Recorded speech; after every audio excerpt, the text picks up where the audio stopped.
variations without Führer's cheese spread. Find yours today at most local grocers.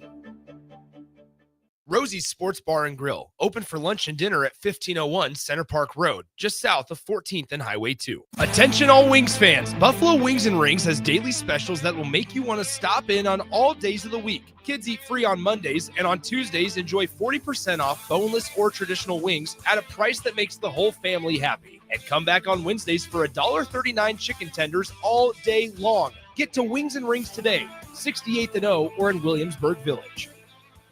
Life changes, and sometimes that means changing where you call home. Whether you're downsizing, growing a family, relocating, or facing tough times, you shouldn't navigate it alone. I'm Laura Bonta-Bush with Woods Bros Realty, and I'm here to guide you with all your real estate needs. As wife of football coach Bill Bush, I understand the importance of teamwork and making sure you are supported every step of the way with honesty, integrity, and compassion. If you're looking for a game plan to buy or sell your home, text or call me at 402-525-0843. That's 402-525-0843. Attorney CPA Joe Cordell. Hopefully you and I agree that you should do everything you can to save your marriage. Divorce is hard, expensive, and its outcome is usually not all you hope for. However, when doing everything has failed, when divorce remains as your last option, consider Cordell & Cordell as your first choice to help you through the divorce process to a better place on the other side. We've been a partner men can count on for more than 30 years. Let us be that partner for you. The attorneys at Cordell & Cordell work to help men maximize their role in their children's lives. Schedule an appointment with one of Cordell & Cordell's Lincoln area attorneys, a partner men can count on. 402-858-3220. That's 402-858-3220. Online at CordellCordell.com. That's CordellCordell.com. Office in downtown Lincoln. 1221 N Street, Suite 801, Lincoln, Nebraska 68508.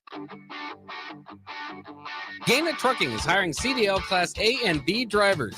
Their strong team culture makes it not a job, but a career. Gaina Trucking offers health, vision, and dental insurance, 401k with company match, an employee assistance program, and other bonus programs. Build a better career today with great team culture at Gaina Trucking. Learn more and apply today at GainaTrucking.com.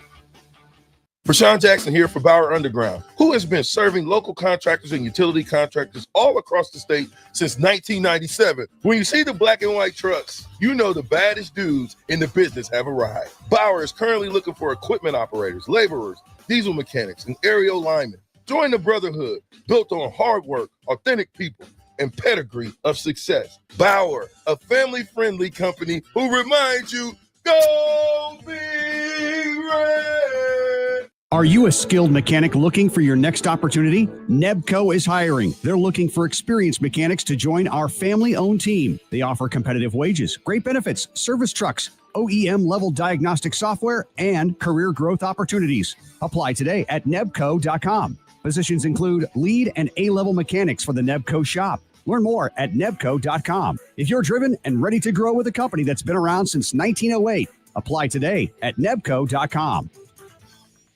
MHC isn't new, just a new name. Moe's Moving is now Moe's Home and Commercial. Whether moving across town or across the state, MHC Moving has you covered, specializing in home, apartment, assisted, and independent living moves. MHC can also handle your commercial moves as well. There's never fees on trucks, stairs, elevators, long carry, and last-minute booking, and no trip or fuel charges. Also no upcharge on weekends, and they do offer payment plans through PayPal. Call MHC Moving today at 402-853-7167 or go to mhcmoving.com.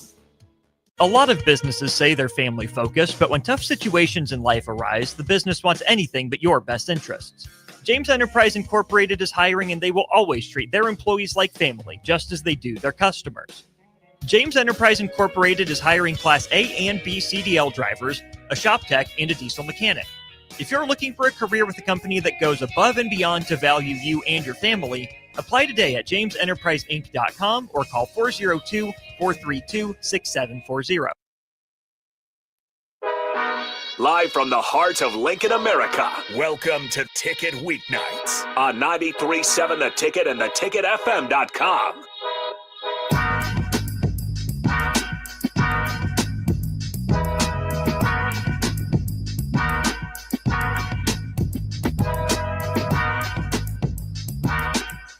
right, welcome in to Ticket Weeknights. We are streaming only, but I'm totally okay with that because that means we got the Royals back in order for you guys. Facebook, YouTube, X, Owl, Channel 961. If you guys do want to put a face to the voice, use those streams. And like I said, we got Royals on the brick and mortar. They are back officially. But if you are hopping on the stream, want to know the score. Currently, bottom of the first inning, Kansas City Royals already leading the Rangers 3-1. And again, the Royals 4 games above 500, and the Rangers 3 games below 500. And Tristan, I'll quick ask you, you're the baseball guy. How's the Royals outlook postseason wise? Coming down to the crunch here. I mean, it's looking good. They're hot right now. And if they just stay on this. Yeah, I think I saw a crazy stat. They're like 16 and 2 over the last 18 games or something like that. Yeah, on a solid win streak right now and just doing well, which is fun to see. It's a tough division. And the Tigers, for the longest time, I thought were just going to run away with it. But they also had a really tough skid and are kind of battling. So if the Royals stay on this pace, I 100% see them making the playoffs. And I mean, there's no one that loves, seeing the Royals make the playoffs than people here in Omaha, down in Kansas City, and just in the Midwest in general. I forget, what's your team? Baseball? Something tells me like you're going to pick like Dodgers. No, absolutely Okay. not. I don't have like an exact team. I know the most players in the A's organization, which is kind of tough, but so Yes. I just call myself an A's fan just so I can support those guys. All right, I get it. Root for an underdog until they give you a reason not to. Exactly. I was there with the Browns. Like I was the Bears guy, but I was like, we'll root for the Browns. Yeah. And we won't go through it again. But he's that Baker Mayfield. I was like, okay, you guys make it way too hard to root for you sometimes. We do got plenty of stuff to talk about. First things first, though, Husker football. And we got some quotes that you actually cut up not too long ago from today's press conference, Satterfield, Barthel, and also some things we haven't talked about yet. First thing I want to get your opinion on alternate uniforms versus USC. Hopefully a night game, not announced yet, but I have all things are pointing to it should be a night game. Your thoughts on Nebraska just wearing alternates to begin with? Started back with Dominic Sue when that was first time, and everyone always talks about the record and the alternates. My whole argument is like, okay, let's take Sue to 2025. What's Nebraska's record as a whole? Didn't really seem to matter what jerseys we were wearing, especially after the Bo Pelini era. So I'm like, I think that's probably why we're losing. But nonetheless, some people still aren't a fan of the alternates at all. Where do you stand at? I like it. I mean, give a little bit of flash, a little bit of glamour. It's something new, and I think the fans love it. It's fun to see when it's not always the same thing. And I know it's just uniforms, but it is cool to see that Nebraska's going out of their way to make a cool uniform. And I did like the all black. I think they were pretty cool, and the pictures were sick. So I'm excited to see those, especially if it's a night game. That'll be a really cool vibe. They're much better than the just big N. I'm not sure what your thoughts are on those uniforms. I was a big hater of them, but these ones are much cooler. Yeah, I mean, it drives me nuts sometimes with the uniforms, and Matt Rule even kind of talks about it at the podium. It's like Nebraska's a little bit too trapped in its tradition sometimes, to where I think he articulated it perfectly. It's like we are so scared to wear alternates that wear the black shirts and highlight the black shirts, and it's like, who has no better right to do that than Nebraska? Like that is literally within our DNA, and if we want to do it, I mean, if we play bad, we're going to lose. That's what's going to be the deciding factor. And in today's NIL, it might be silly to some people, but I don't know. I think some kids do like that, pulling up on their visits, wearing the alternates, putting it on their social media. I mean, it's going to add more revenue to the university. Maybe it helps recruiting. I'm willing to say that one's more, kind of a hearsay argument. But at the end of the day, it's not going to hurt anything. It's going to make the university more money, and I think you can have a more electric environment. I love the idea, especially the idea of it being black every single year going forward. Do you like the idea of keeping it a black shirt alternate only, or do you want to expand even more? I kind of like the black shirt. I'm not sure what else they would kind of go with. All the other ones have been bad outside of the camo white, which is cool because it was a 9/11 game. Yeah. So that one was awesome, and that one you could understand. Yeah. I'm curious if they go like way back. I'm not sure what Nebraska's history looks like from a long time ago, but Illinois a few years ago had their like 1930s retro. Do you remember when we uniforms. tried that? Did we? It looks awful. Okay. We did it, and we were kind of the test dummies, I want to say. So we just had like the leather pads, but we just had like white bare helmet around it. So it didn't blend in at all. It was very clearly like modern helmets meant to design and respect. You weren't trying to fool anybody, but then Illinois just took it out of the park. Yeah. I don't know. I mean, like, is there a Herbie Husker theme you could do? Is there, like a corn theme that you could do? I mean, that's where I don't want it to, get too far out of the box. They were like, you're looking at them on the field, like, what are we wearing? So I like the all black, especially with the black shirts. I mean, that's just nothing goes better and hand in hand. And like you said, there's going to be more sales. People are probably going to start buying that uniform. I'll definitely get some black shirt gear. Exactly. Just for the USC weekend. Yeah. Even if I don't go to the game, I really don't have a ton of just like black shirt gear or just like all black Husker stuff. I have a lot of black and red, but it's like more red than it is black. Like, I don't know. I think it's a good idea because I walk around Lincoln and I see a lot of red or, scarlet and cream, not a whole lot of just like straight up black Husker gear. Yeah, the all black, I think, is just so sick, especially for a night game. And if there's fans that are buying into it, there's nothing wrong with it. And recruiting wise, yeah, it'd be so cool to show up on a visit and you have these different opportunities, different options of uniforms. And you look at all the bigger schools or, like Oregon, for example, they're just the king of the uniforms. And, but it seems like the recruits are having a blast on their visits when they can try out a whole bunch of different ones or the sick ones. And I think Nebraska can just fit right in to that opportunity. It's a good win for Adidas too. Yeah. Like Adidas is like going reputation, and I love Adidas. I'm Adidas over Nike. I just think Nike cheaps out. We can talk about that with the NBA jerseys, the MLB jerseys, the really any main sports that take over outside of track and field. Like to me, Nike kind of cheaps out on a lot of their stuff. With that being said, Adidas, has not always, I felt like, gave the best representation. They've had a few misses. Yeah, for sure. A little too many misses for my liking. And I like their fit more than the Nike. And I do feel like it's higher quality. So I've never wanted to disband them, but I wanted to like kind of shake them around. Like who's coming with these alternate decisions? Yeah. You either go in, like we're talking about with the black shirts, or just pull out of it. Because do you remember I think it was last year, we wore the blue. I remember it was in honor of like 100 years. Yeah. And it had the blue outline. People thought Husker was going to come out in like blue jerseys. Like they were ready for them to do something crazy or at least, blue gloves, blue cleats with that. And it was just, unless you were on the field, you had no idea they were wearing alternates. Yeah. Even on like the close-up pictures when they announced it, everyone was like, oh, it took me a while to realize at that point, just wear the regular stuff. Yeah. If no one's going to notice. Yeah. And when we get an alternate, I want to notice. I want to see it and be like, almost like be a flex that I'm a Nebraska fan and I get to watch these guys like go ball out in this uniform. And I think, Nebraska basketball has had a few kind of different alternate uniforms. They've had some nice ones. And they've had some nice ones, some cool ones. Even baseball, I feel like their uniform game has been pretty solid. Well, Nebraska football has just been very, traditional and just this is what we wear. But I think just having a little bit of flash every once in a while kind of goes a long way with the recruits, but also it's just fun to see. Yeah, and then again, Matt Rule, he said it right at the beginning of that podium, like it's not a crime to have some fun or to be cool. Like if we are that focused on it, like I think our attention's just a little misguided, and like thinking that's going to be the demise of Husker football. No, I love the idea. I think it's the perfect amount. You don't go over your skis. You keep it simple because I do think there is tradition you need to respect. So you can't become Oregon. That'd just be a bad taste. But you can do a little bit more. And if you just have the black shirt alternate, you figure out that question every year. You maybe tweak it a little bit, but then you get a pretty good idea.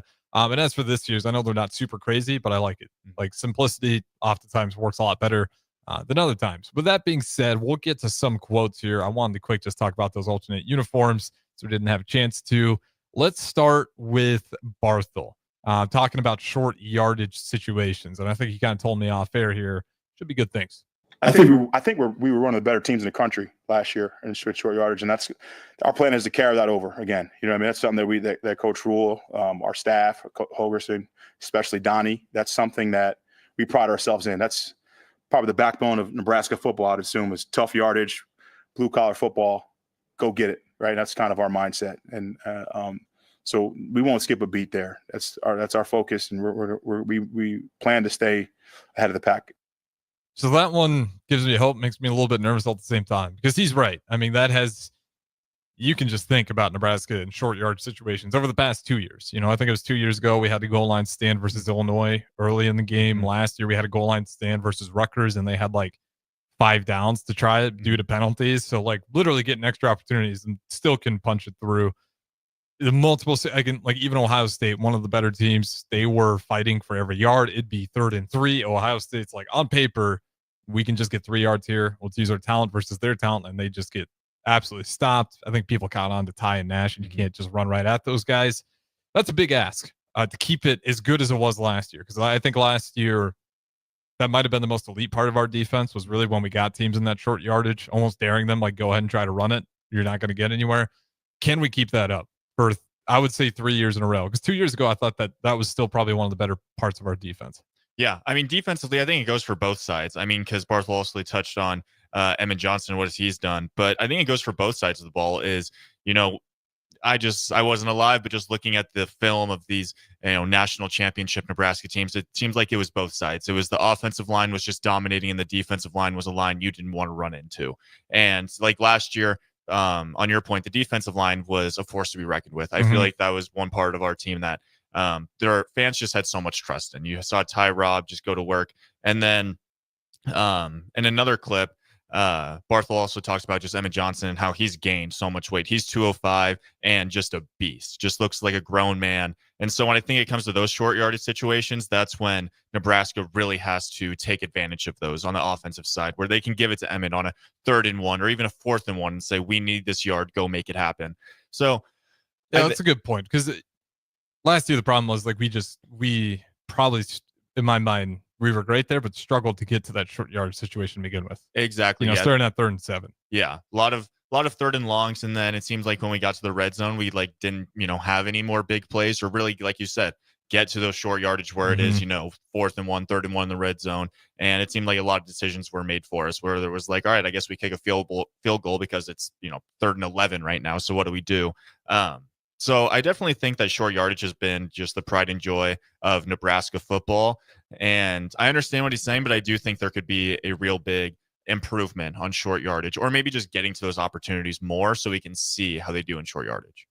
Yeah, and I was kind of taking that as the defensive side of the ball there. But yeah, definitely on the offensive side of the ball, like, I think he's right. We just got to get there, though. I mean, that's been the problem over and over again. He's got more. Here's Barthel just on the defensive line. We'll play that. It's about a minute long here. They've been flashing for sure. They as far as the movement goes, and I know Jalen George. He's been really standing out to us. Obviously, Pop. I mean, he's such a presence. You know what I mean? And so, and Terry's doing such a job. I mean, you could feel Terry at practice. His energy is, in my opinion, one of the best I've been around.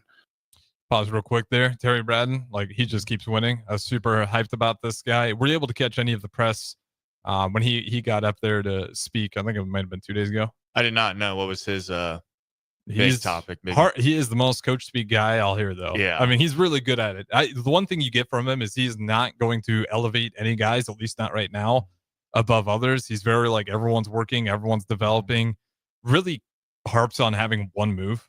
Like he constantly talks about it throughout the press of, you look at guys like Aaron Donald. It's not like Aaron Donald's out there like a ballerina. He's got like one move, and a lot of times it's club rip. And then he really emphasizes it's about the finish of the play, and if you can just master that one move. But what you get from him is just that energy. So I want to pause that right there, because you're hearing more and more about Braden's energy, and it's nice to get Barthel to comment on that as well. But here's the rest of that. Again, Barthel talking about that defensive line and how Braden right now has those guys ready. And I think that's just going to carry over. I mean, I just think, development and coaching is something that's so underlooked in this profession. And that guy there, I mean, he's one of the best I've been around as far as development, like from what I've seen, how he's pushing those guys. And I really appreciate that from him and what they're doing. And obviously Coach Rule's a defensive line kind of guy. He's a defensive line mentality, and he's constantly always giving points. You can hear Coach Rule all the time. And so, I don't feel like we have something to worry about. So you have it. Also get a little bit of Matt Rules over there barking at the defense. And again, that's kind of his background as well on that defensive side of the ball. It's setting up to where they're putting a lot of focus on this defensive line to make sure that these guys are ready. Defense, I've kind of asked you this before, but in terms of certain guys that you think might stick out on this defensive front, and the one guys that they asked Barthel about is Benari. They say that he has the want to. It's not an effort problem whatsoever, and his ceiling kind of sounds like it's high as he wants it to be. If he keeps that effort, he sticks out to me. You can go down the list though. Anybody on the defensive side of the ball, really within that front seven, that you think could pose some fits? Front seven, I think I'm more looking at the linebackers room in McCullough. I think he's going to be the guy. I'll be honest, I feel like there was a bit just lost from that defensive line last year that, and Braden hasn't really explained or said like who's going to be our guys, who's going to be starting consistently. And it doesn't clear that up. Exactly. He doesn't clear that up at all. Yeah, he doesn't help us one bit. So I think it's tough to really think like who's going to have the biggest breakout year, which I wish I could just know right now. But I think that's good that when a coach kind of just says like, we're not going to name any names right now or say who's doing exceptional or, try to boost anyone's ego or lower someone else's. We're just going to have these guys going day to day and just work every single day. And I love that Barthel's, giving a shout out to the defensive line and how they've, made it tough on his running backs and how there are improvements that need to happen in his room, but also how, you are going against a tough defensive line, which you would hate to have, an offensive coach saying, oh, we've just been bullying the defense or our opposition just all the time. Because as a fan, you're like, okay, so does that mean our offense is going to be extraordinary or our defense is going to be bad? So I think you could be Florida State. I really wonder what those practices look like. Yeah. And I know it's this weird side tangent, but again, top 10 team preseason loaded with NFL talent. Like, were those practices back and forth? Was it? Because the way that team came out, and that's what is always the fear is like, you just don't know. Yeah. Until it happens. Although I love everything I'm hearing, like, you got to remember Florida State. Like, there are situations where you really don't know, and we won't know until 8 days from now if all this is actually working.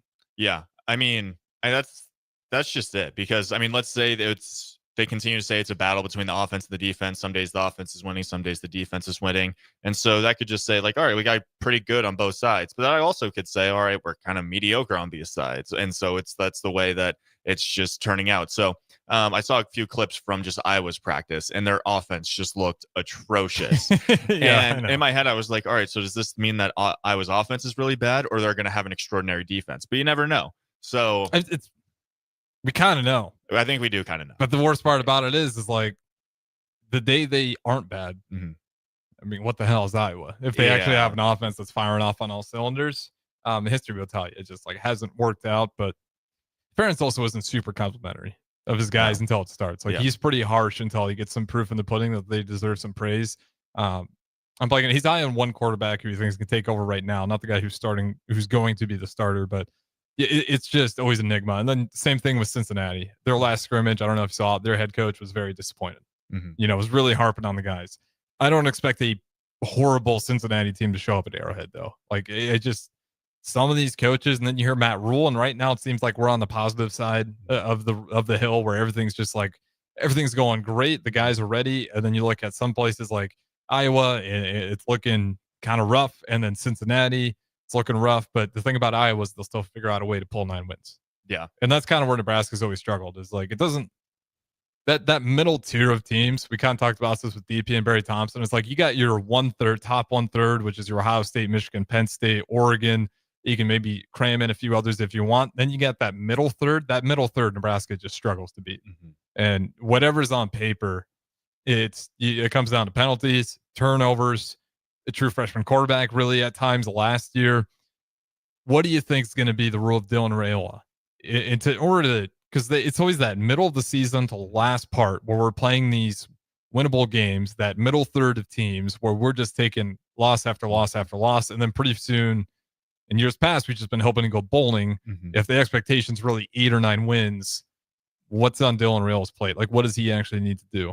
Yeah, I think it's just have a high standard consistently. I think there were a few growing pains last year from Dylan, which is totally understandable. You're a true freshman quarterback in the Big Ten. It's not going to be easy.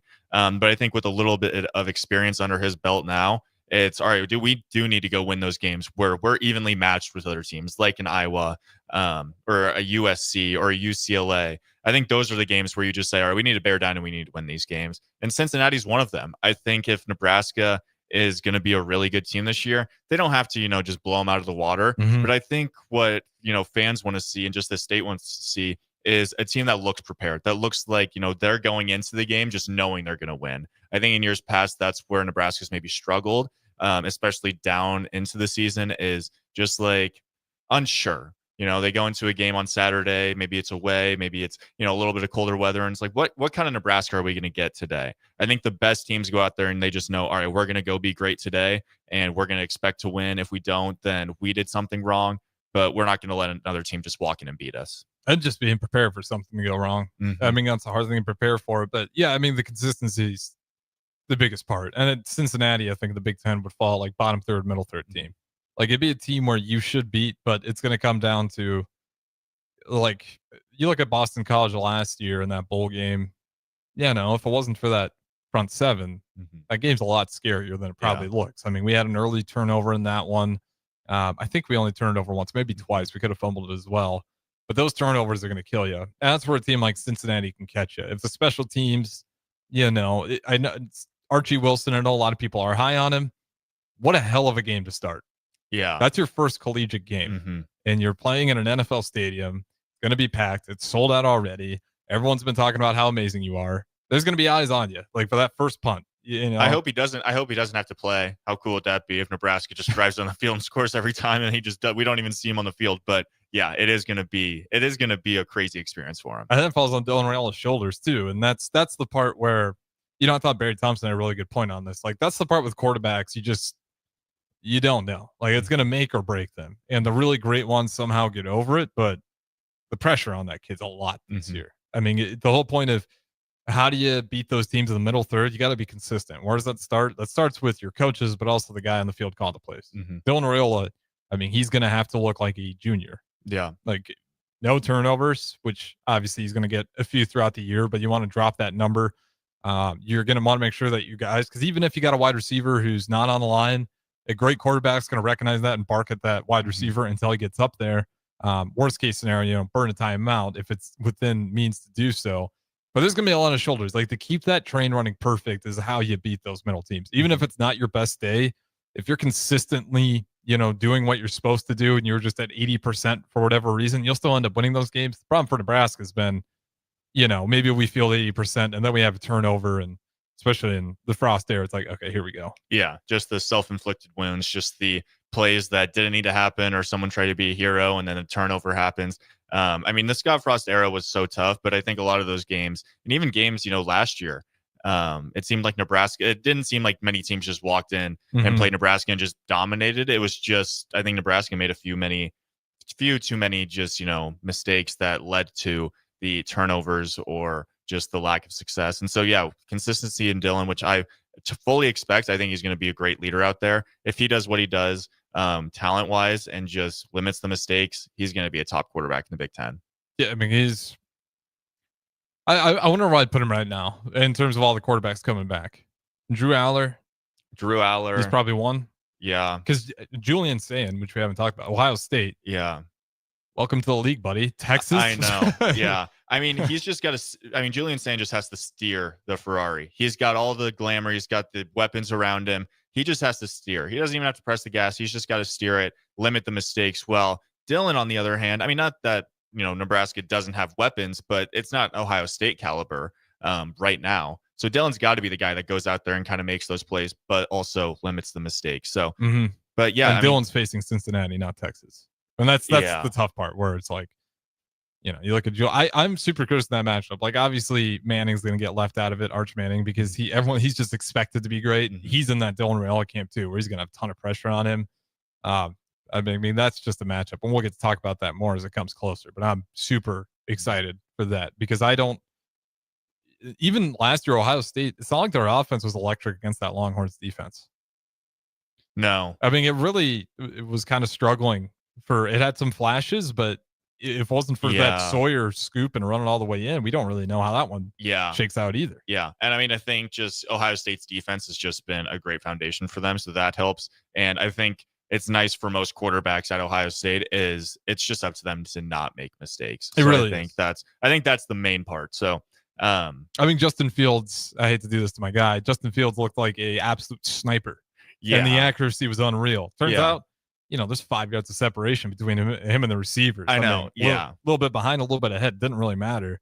His guys were just getting open. So to your point, get it to the guys. Yeah. Like, and I think I'd imagine that's going to be the message for Ryan Day. Like, who cares about the yards at the end of the game? Who cares about how many times it gets sacked? Just find a way to win.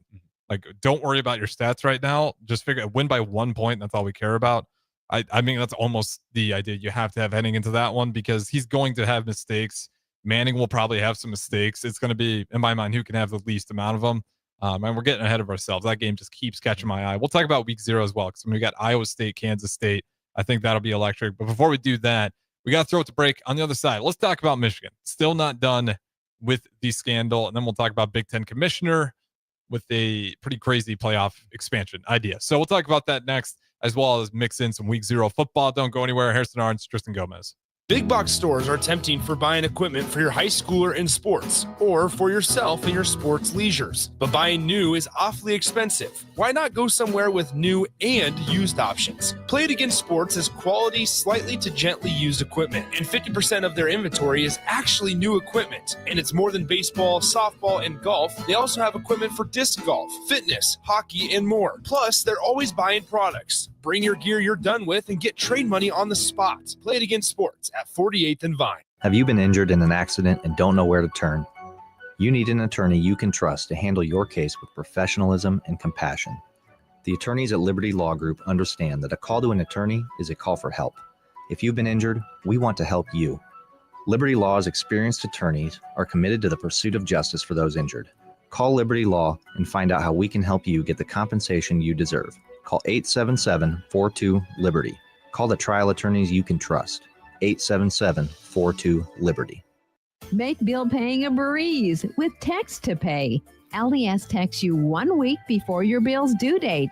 Just reply to the text to pay. It's that easy. Log into your account at les.com to sign up today. Saturday. Eagle Raceway is open for a full season of dirt track racing action every Saturday night. Don't miss the epic battles on the high banks of Eagle Raceway each Saturday between the Nebraska Septic Sprint Cars, Nebraska Lottery Modifieds, Avid Realty Sport Mods, Valentino's Hobby Stocks, and A1 Iron Stock Cars. Let's go racing. Eagle Raceway, just 10 miles east of Lincoln on O Street. Check out the full schedule at eagleraceway.com.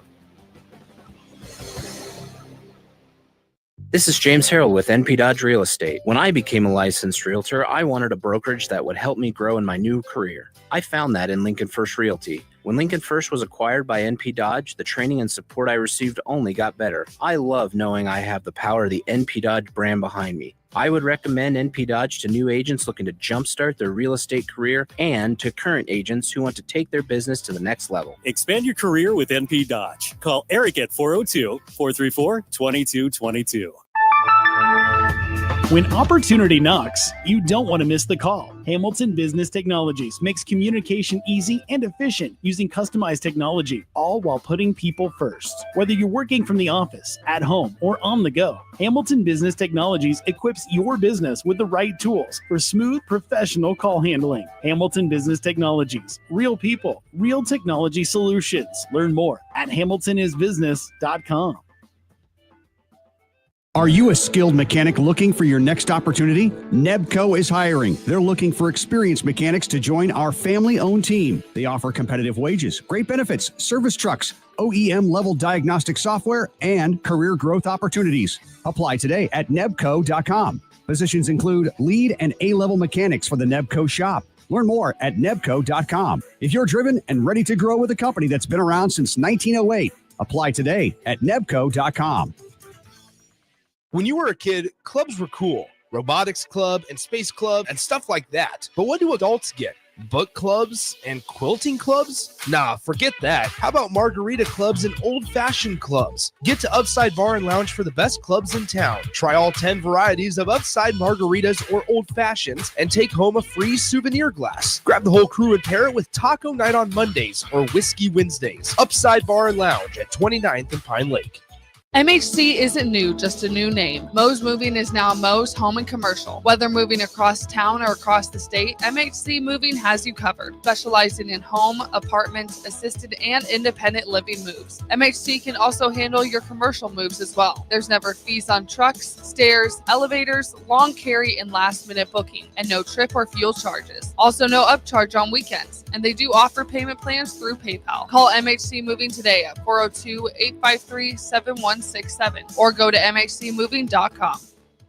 Rico here with HIS Auto Care at 70th and Van Dorn, letting you know HIS is a great place to bring your vehicle for service. With superior service bumper to bumper, we'll treat your vehicle like it's your mother's. Doesn't get any better than that. So call 402-488-8934 and HIS Auto will make you glad you did. 5% off, mention this ad, and for sure your mother will be proud you called. 402-488-8934, HIS Auto Care, 70th and Van Doren. God bless you. At Valentino's, we're on a mission for tradition. On every slice, for every bite. Golden baked crust, cooked to perfection every time. Savory sweet sauce that's made from our own secret recipe. Loaded with the perfect amount of fresh toppings and melty mozzarella cheese. It's the tradition that Nebraskans have come to love. From game day to every day. Valentino's. Taste the tradition.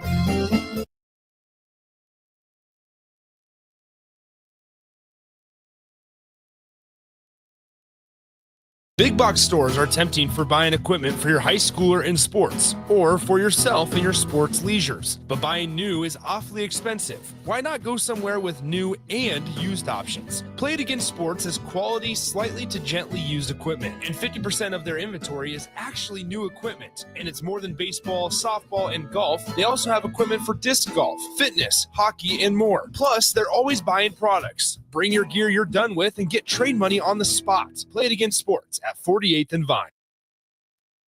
Back to the Ticket Weeknights on 93.7 The Ticket and theticketfm.com. All right, welcome back in segment number 2. We got Tristan Gomes joining me to my left. Harrison Arens on the board as always. Come Ticket Weeknights. We're going to keep talking college football. We're going to talk about Big Ten college football playoff ideas.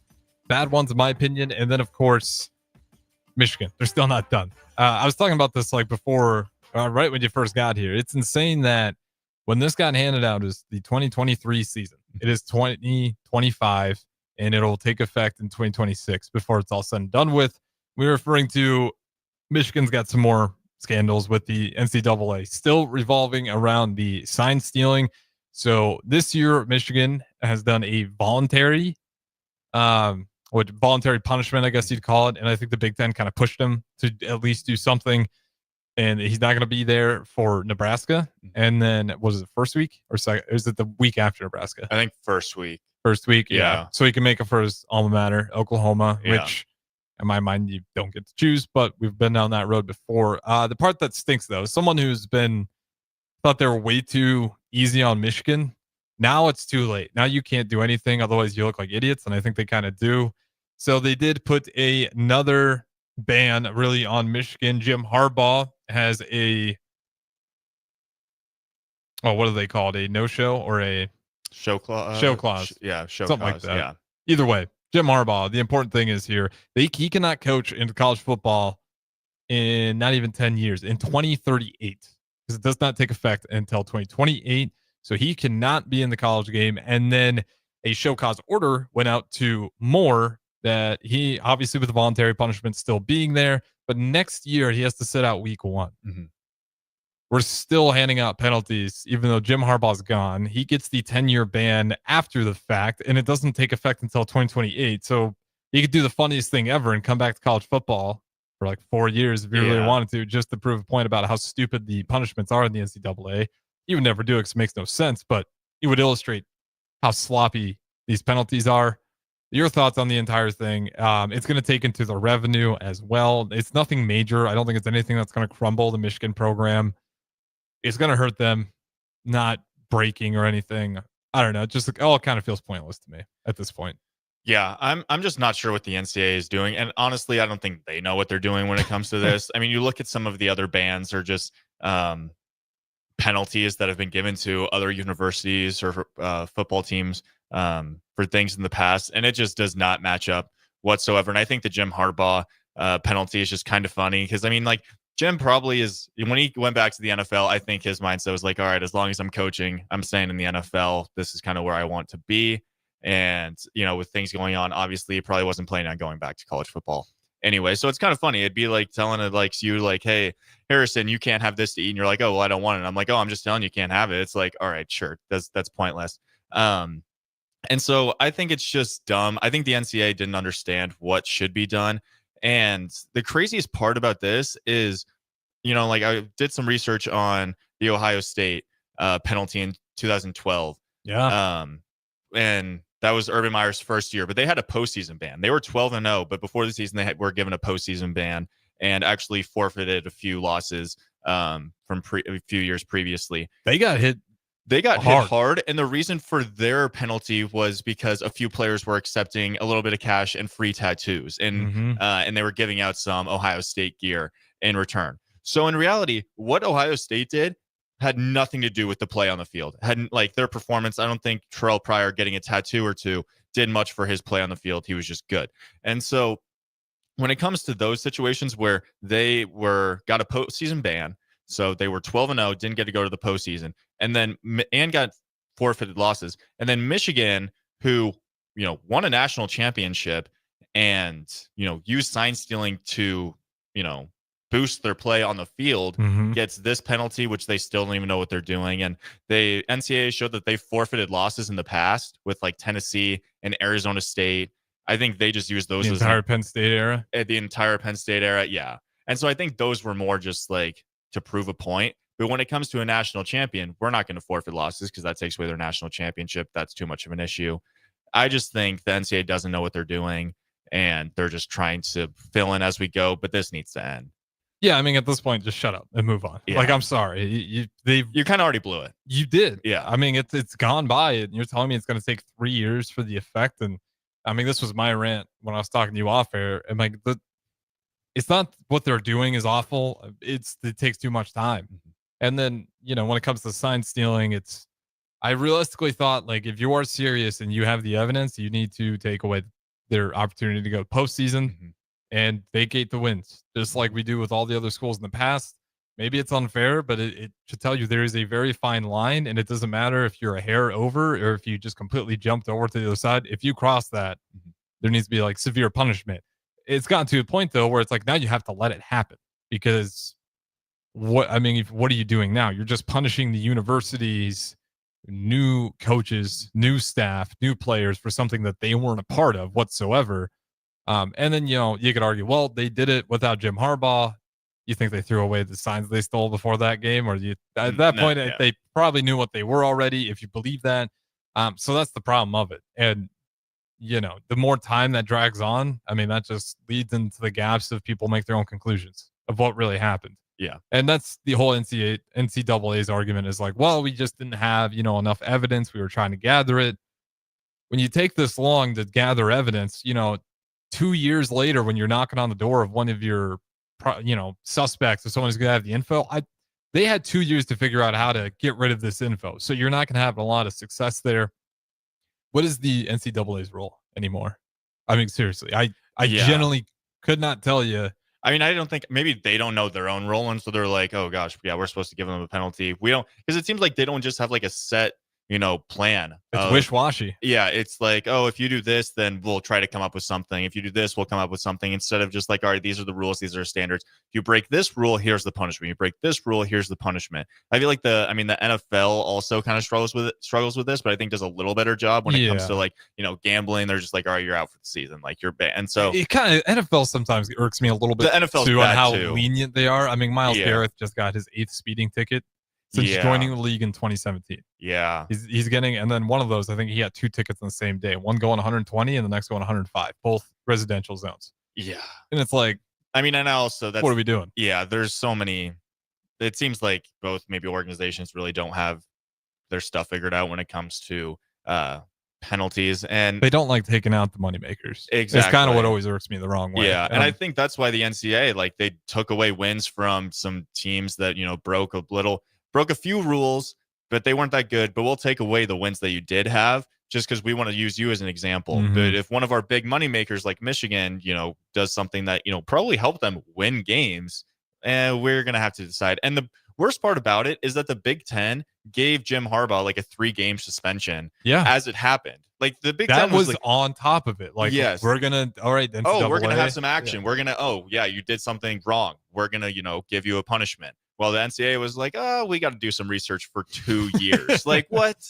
Yeah, it's ludicrous. And, like I said, I think we're unfortunately at a point where too many times it's like, we got to protect the money. To your point, if Northwestern was undefeated, I'm sorry, they probably took away your national championship already. Yeah. They probably didn't even let you play postseason. Even the Big Ten. Like, I wonder if the Big Ten itself would have been harsher, but it's sad when you have the Big Ten, who obviously is going to want to protect everything in its power, to say Michigan's doing everything by the book, when they put the punishment out before the NCAA, who's supposed to be the authentic, no bias, and their punishment makes zero sense. And it's, if anything, a minor slap on the wrist when you compare it to examples of the past. So I really don't know what the NCAA's role is anymore. They really have their pulse on March Madness, and that's kind of it right now. Yeah.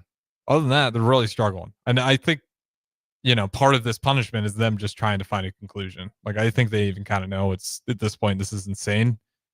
We'll just make a cop out. Like, Michigan will slap you on the wrist. We can drop this. We can't get anything, whether we don't want to or we dragged our feet on it for way too long. I think it's probably the latter. They were maybe up to their heads. And you have deleted text messages. There is a paper trail of people just deleting stuff like crazy. Obviously, there was some wrongdoing there, but you guys, just weren't good at gathering the actual who are your evidence? Investigators? Yeah. Because if it takes you 2 years and, there's other, I feel like just as fans or other people, we can just see like, oh yeah, Connor Stallions was there. He was stealing signs. He was making things happen that gave Michigan an advantage that other teams didn't have.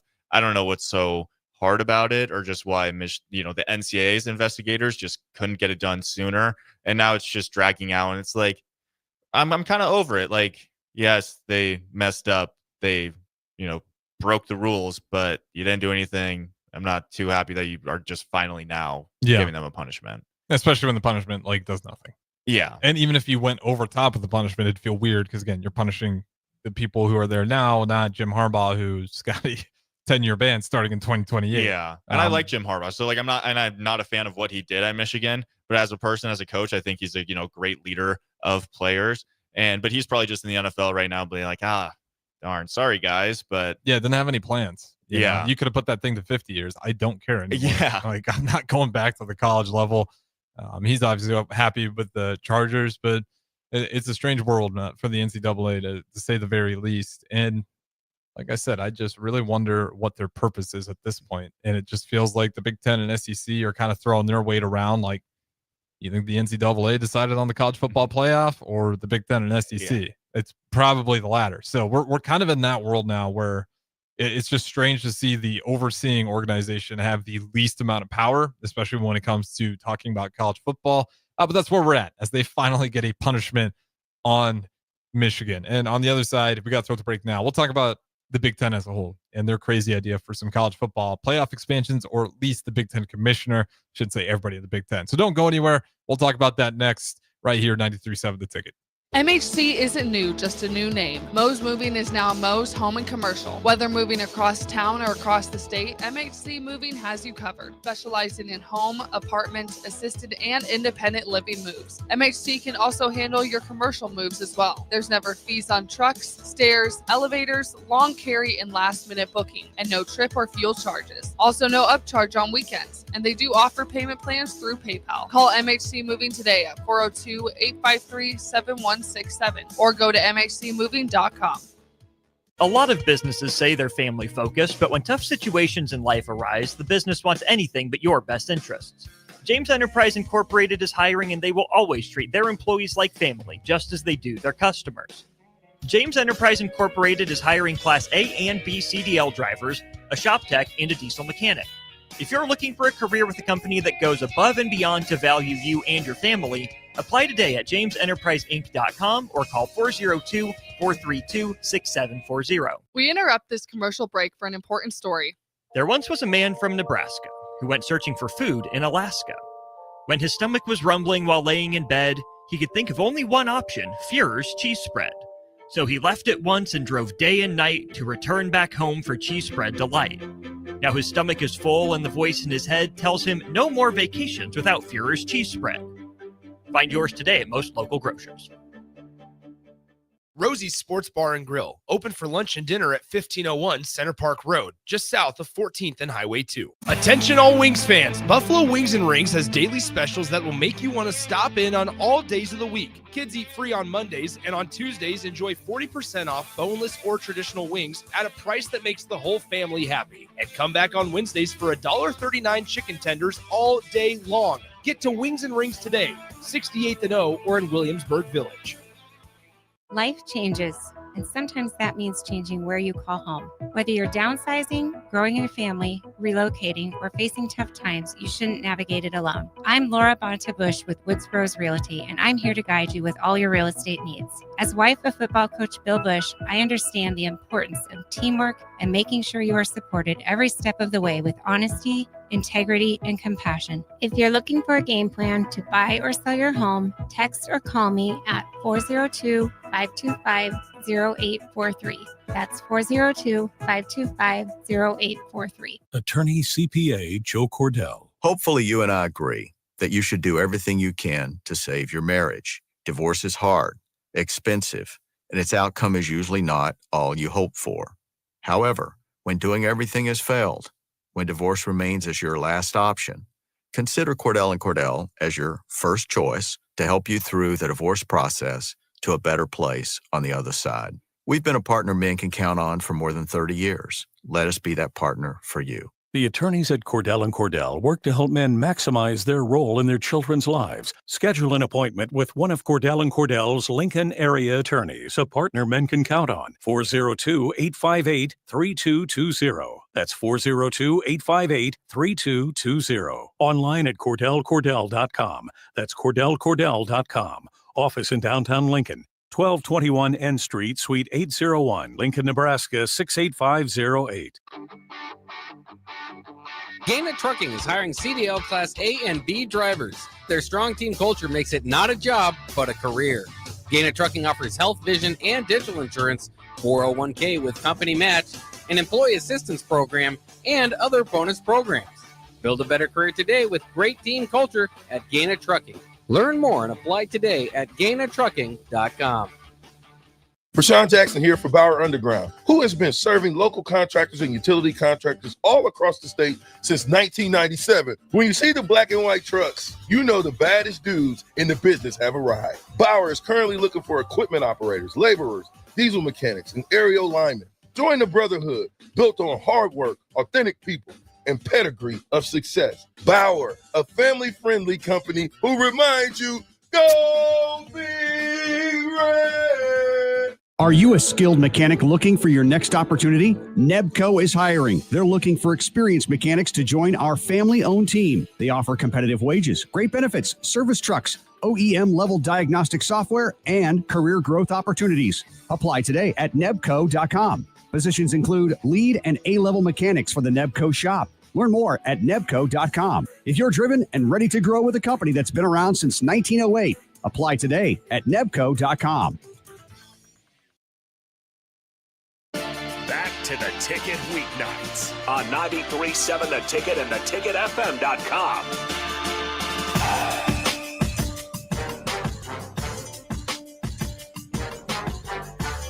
All right, welcome back in. Final segment. Me and Tristan got about 5 more minutes here. We'll talk about Big Ten Commissioner Tony Petitti wanting to expand the college football playoffs to a whopping 28 teams. 7 automatic bids on SEC, Big Ten. I'll just ask you straight up, what are we doing here? What are we trying to do? Because unless he really, really wants 28, but it's got to be like a counter to like make them do something else. 28 just, I mean, that's insane. Rutgers is in the playoff hunt, breaking if we go to 28.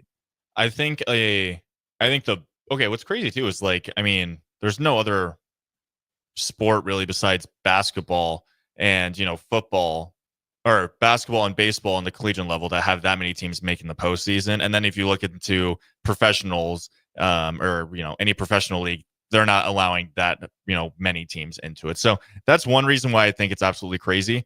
But I think it's just got to be all for money. I mean, we saw last year on how much each, team and conference got every time they won a postseason game. So like Notre Dame was just racking in money because they don't have a conference.